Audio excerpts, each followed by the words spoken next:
Nier Automata is a sequel to Nier, however you really don't have to play the original game to understand this game at all. It's set in a world centuries into the future in which humanity is forced to escape Earth after being attacked by a robot army controlled by an alien race. Humanity has since built an army of androids to do the fighting for them to reclaim the Earth. You play mostly as 2B, but there's also a couple other different characters that you'll play as well. There's a fairly diverse cast of characters that you'll meet from different robots and humans, and they're all fairly interesting with their own personality types. It does have that kind of quirky Japanese feel to it. The dialogue can be kind of a bit hit or miss, but it is, for the most part, pretty decent. There is one thing I really did not like, though, and that's that when you complete the game, you didn't actually beat the game.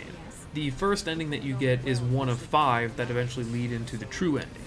And unfortunately, when you beat the game, you then have to replay the game from another character's perspective, which does add some interesting little twists into it. However, for the most part, it's the exact same game all over again, which is really boring.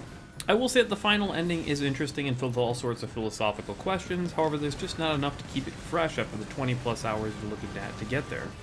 I just cannot praise this game enough for its innovative gameplay. Every so often the game will switch genres from a side-scrolling shooter to a top-down shooter to a third-person action game, or even a Star Fox-like shooter where you're controlling a mech suit.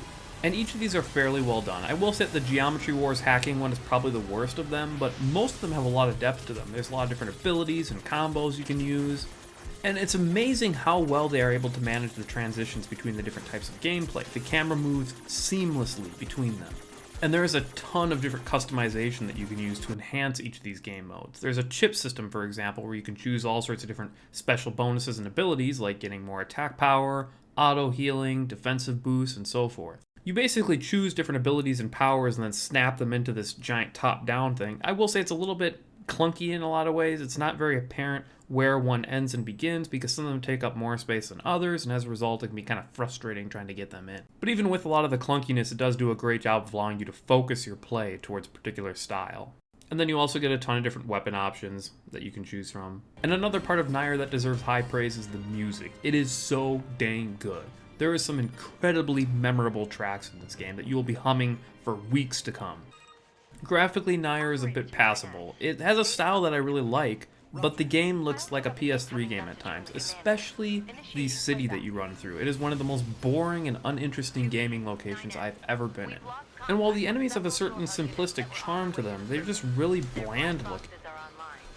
Performance-wise, Nier is a mess. I played this game on PC and it crashed on me over 8 times, and it dips in the frame rate constantly, especially in cutscenes. It is ridiculous. At least half of the cutscenes that I watched played at less than 30 FPS. It was ridiculous.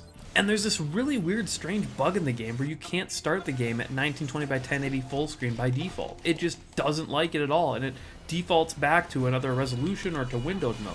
So what you have to do is start the game in windowed mode at 1920 by 1080, and then force the game into full screen with Alt plus Enter. And once you finally do get it to 1920 by 1080, there's a weird blurriness that makes me question if this is even true 1080. I'm pretty sure this is like a 900p or something like that that's stretched.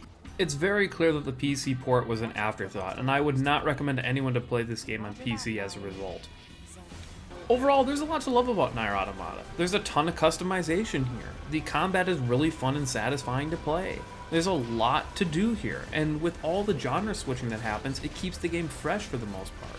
However, despite all that, there's also a lot to hate about Nier Automata. For starters, the ending system is ridiculous. I don't know why they didn't just merge all the endings into one long path instead of splitting it off like this, forcing you to replay the game. That's just boring. And this PC port is absolutely atrocious. It plays like complete crap. And the game just doesn't look very good for a game released in 2017. Now, I really like Nier Automata, but I have to give it a 6 out of 10, and I would highly recommend it for even remotely considering to play this game. Go play it on PS4 instead of on the PC, because the PC port is just so bad.